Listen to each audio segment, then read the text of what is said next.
Karena mereka mempersoalkan hal-hal yang tidak seharusnya, maka sikap mempersoalkan inilah yang kita persoalkan. Artinya mereka meruncingkan perbedaan, sehingga kita hantam. Bukan kita yang meruncingkan perbedaan, tetapi mereka ini yang meruncingkan perbedaan pertama kali, sehingga kita padamkan. Walaupun ketika kita memadamkannya, otomatis narasi-narasi kita juga seolah-olah sedang meruncingkan perbedaan. Sehingga ada sebagian dari kawan-kawan Salafi Wahabi yang sudah tidak bisa punya hujah, ngomong itu kan hanya persoalan furu'iyah, tidak perlu diangkat-angkat. Palelu bau menyan. Jadi persoalannya bukan orang NU ingin menjatuhkan Ustadz Wahabi awalnya. Sekarang sudah sudah harus diakui, itu harus diruntuhkan itu. Ustadz-ustadz yang terbiasa berkuar-kuar ini sesat, tidak menghormati perbedaan, maka kita sudah tidak lagi menilai. Memang ada yang mengatakan bahwa subuh itu tidak ada kunut, ada. Yang melarang maulid itu ada, bukan ente. Sudah ratusan tahun sebelum ente sudah ada. Tetapi bahasa ente ini mengganggu telinga. Assalamualaikum warahmatullahi wabarakatuh. Bismillahirrahmanirrahim. Allahumma sholli ala sayyidina Muhammad. Kenapa banyak santri-santri Aswaja, santri-santri NU itu yang menyerang ustadz-ustadz Salafi Wahabi? Pertanyaan ini keliru. Santri-santri NU itu bukan menyerang mereka, tetapi melawan serangan mereka. Ini harus kita pahami dulu. Orang-orang NU, misalnya Sani Uye dan sebagainya, bukan menyerang mereka, tetapi melawan serangan mereka. Sebelum ada Salafi Wahabi, kita sudah terbiasa dengan amaliyah-amaliyah yang normal-normal saja, biasa saja. Tahlilan, maulidan, kunut, setelah sholat, setelah doa atau sholat menghadap wajah, salaman, itu fine-fine saja. Bukan kita tidak paham, ada ikhtilaf di situ. Jauh-jauh sebelum Wahabi, orang yang menolak maulid itu sudah ada. Kalau baca kitabnya Husnul Maqasid fi Amalil Maulid, Imam As-Suyuti itu merilis dalam risalahnya perdebatan dengan Imam Tajuddin Al-Lakhmi kalau tidak salah. Kata Al-Lakhmi, maulid ini tidak boleh. Itu tahun 700 Hijriyah. Ratusan tahun sebelum Abdul Wahab itu datang, itu sudah biasa berdebat seperti itu. Cuma kita tidak pernah menyerang-nyerang Ustadz Wahabi, tidak pernah ada narasi-narasi Ustadz Wahabi begini begitu. Kenapa? Karena Wahabi belum ada. Dan perdebatan itu sudah ada. Orang tidak kunut, mazhab Hanafi, sudah ribuan tahun itu sudah ada. Orang sholat subuh tidak kunut itu sudah ada ribuan tahun. Orang yang mengatakan sholat subuh itu tidak usah kunut sudah ada. Bukan gara-gara ada Wahabi, bukan. Orang yang mengatakan mengusap wajah itu adalah tidak perlu, ada. Ulama Syafi'iyah, Imam Is bin Abdis Salam, la yamsahuhu illal jahilu, kalau tidak salah seperti itu. Yang mengusap wajah setelah doa atau setelah sholat itu orang bodoh. Ini ikhtilaf biasa. Kenapa? Karena berpolemik tentang hadisnya. Ada yang bilang hadisnya itu dhaif, ada yang bilang hadisnya itu walaupun dhaif banyak syahidnya. Ada yang bilang juga hadisnya hasan. Jadi perbedaan itu sudah ada sejak zaman sahabat bahkan. Kalau zaman Nabi belum ada. Kenapa? Karena zaman Nabi itu satu porosnya. Mulai zaman sahabat itu sudah ada beda. Sudah ada pengikutnya Ibnu Abbas seperti apa, Ibnu Umar seperti apa, Ibnu Mas'ud seperti apa. Dan itu terus ada. Cuman sekarang Salafi Wahabi ini mungkin ucapannya benar bahwasanya kita sholat tidak perlu kunut. Itu jangan disalahkan, memang ada seperti itu.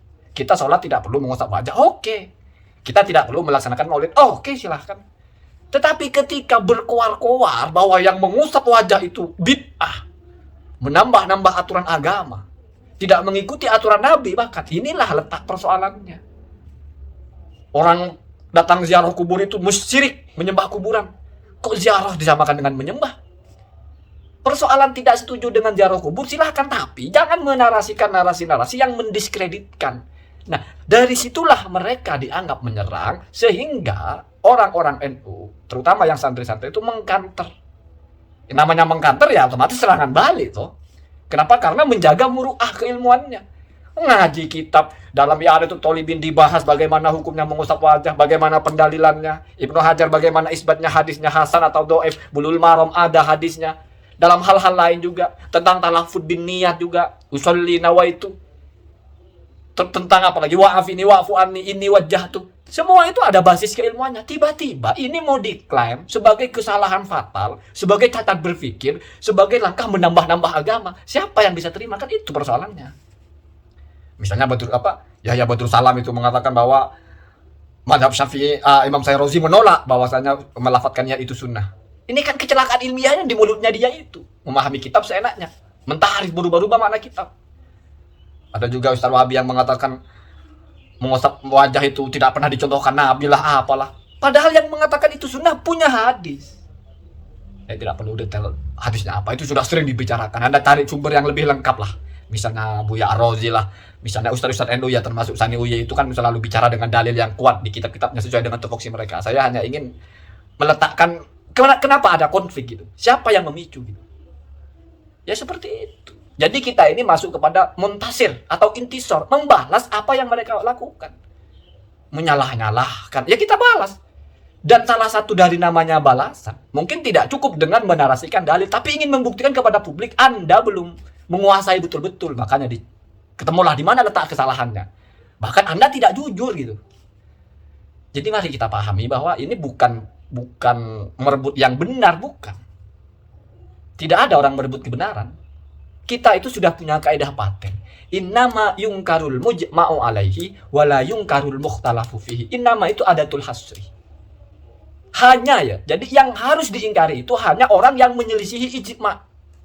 Misalnya ada orang bilang sholat zuhur tidak wajib. Nah itu baru harus kita ingkari. Salah. Kenapa? Karena tidak ada ikhtilaf bahwasanya sholat zuhur itu wajib. Kalau ada orang bilang baca kunut itu tidak sunnah. Baca kunut bukan termasuk sunnahnya sholat. Ini kan mukhtalaf. La yungkaru. Wala yungkarul mukhtalafu fihi, ini kan hal yang diperselisihkan ulama, ikhtilafnya muktabar pula kan. Berarti kita berpegang kepada kaidah itu, kita tidak ingkari. Ada orang tidak mau kunut, kita tidak persoalkan. Tapi kalau ada mustad mereka mengatakan bahwa kunut itu sesat, nah ini persoalannya. Dengan bahasa bid'ah, di mana mereka mengartikan atau memperkenalkan diri sebagai orang yang berpikir atau berpendapat semua bid'ah sesat, maka berarti ketika mengucapkan ini bid'ah otomatis sesat. Ngusap wajah setelah sholat itu bid'ah, artinya sesat. Apa kalau sesat? Dosa. Menyelisihi agama, ya kan? Wa kullu dolalatin finnar, berarti kan ujung-ujungnya masuk neraka. Jadi kalau mau kita tarik benangnya itu, bahasanya memang ngomong bid'ah. Tetapi kalau yang ngomong siapa? Ya kan? Kita kan ada korina untuk memahami omongan orang ini apa, kemana arahnya. Ya jelas, wa kullu bid'atin dolalah, sesat berarti. Wa kullu dolalatin finnar, masuk neraka, artinya dosa. Siapa yang bisa diam? Kita menganggap ini adalah amalun mustahab. Ini adalah amal sunnah. Mengusap wajah setelah doa itu adalah sesuatu yang berpahala. Tiba-tiba ada orang bilang, kalau cuma bilang itu tidak berpahala, cuma boleh, masih lumayan. Itu Syekh Utsaimin seperti itu ngomongnya. Syekh Utsaimin jelas kalau masalah mengusap wajah itu.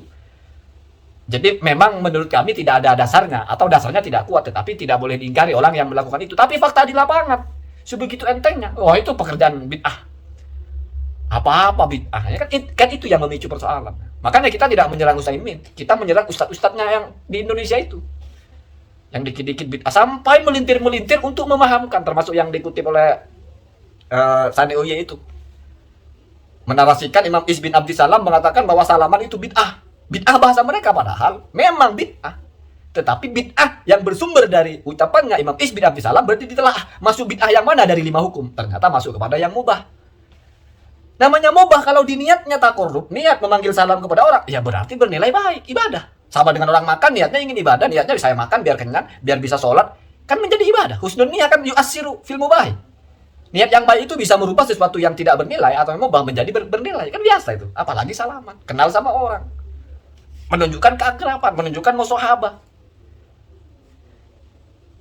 Jadi begitu ya. Jadi persoalannya bukan orang NU ingin menjatuhkan Ustadz Wahabi awalnya. Sekarang sudah sudah harus diakui itu, harus diruntuhkan itu. Ustadz yang terbiasa berkuar-kuar ini sesat, tidak menghormati perbedaan, maka kita sudah tidak lagi menilai. Memang iya, ada yang mengatakan bahwa subuh itu tidak ada kunut, ada. Yang melarang maulid itu ada, bukan ente. Sudah ratusan tahun sebelum ente sudah ada.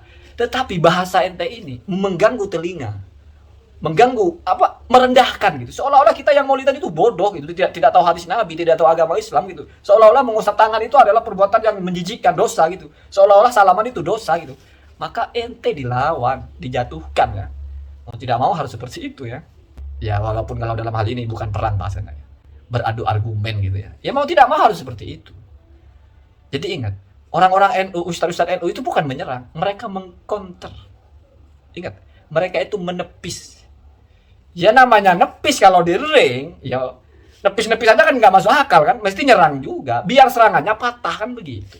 Dan serangan-serangan mereka itu, walaupun mungkin berangkat dari hal yang benar, seperti yang saya ulang, misalnya memang ada yang menolak maulid, misalnya memang ada yang mengatakan mengusap wajah itu pekerjaannya orang bodoh, tapi bukan dosa bodoh, tapi oleh mereka ini dijadikan ramuan untuk menyerang. Langsung dijadikan hitam putih. Ini bid'ah sesat, masuk neraka, dosa gitu. Nah, kalau sudah seperti itu kan kacau. Bagaimana mungkin ulama-ulama sekelas Ibnu Hajar itu merilis hadis tentang mengusap wajah itu di kitabnya Bulughul Maram. Sunanu Abi Daud juga ada dalam kitabnya juga merilis. Bagaimana mungkin ulama mengatakan itu hadis hasan? Kalau ternyata yang faktanya itu sesuatu yang mungkar, kan tidak mungkin. Mungkar artinya itu pekerjaan yang buruk gitu. Jadi seperti itu. Mari kita itu saling menghormati. Tetapi mereka juga harus seperti itu. Tidak mau kunut silahkan. Tidak mau maulid silahkan. Bukan wajib, tidak ada yang bilang kunut wajib. Tidak ada yang bilang maulid wajib. Tidak mau usap muka silahkan. Tidak ada yang bilang usap muka wajib. Tidak mau angkat tangan silahkan. Mau satu jari silahkan. Mau doa silahkan. Gak akan dosa juga. Toh ini bukan perkara wajib. Kecuali kalau kamu sholat zuhur 2 rakaat baru kita persoalkan, kan begitu. Tetapi karena mereka mempersoalkan hal-hal yang tidak seharusnya, maka sikap mempersoalkan inilah yang kita persoalkan. Artinya mereka meruncingkan perbedaan. Sehingga kita hantam. Bukan kita yang meruncingkan perbedaan. Tetapi mereka ini yang meruncingkan perbedaan pertama kali sehingga kita padamkan. Walaupun ketika kita memadamkannya, otomatis narasi-narasi kita juga seolah-olah sedang meruncingkan perbedaan. Sehingga ada sebagian dari kawan-kawan Salafi Wahabi yang sudah tidak bisa punya hujah, ngomong itu kan hanya persoalan furu'iyah, tidak perlu diangkat-angkat. Palelu bau menyan, yang ngangkat-ngangkat siapa? Ini bukan ngangkat-ngangkat. Ini Anda cari gara-gara. Sudah tahu furu'iyah, Anda ketemu orang salah. Ketika dilawan, Anda bilang, ini furu'iyah. Ini perbedaan pendapat. Nah, kalau seperti itu memang benar kata Sani itu sudah yang baca lagi. Semoga ada manfaatnya. Assalamualaikum warahmatullahi wabarakatuh.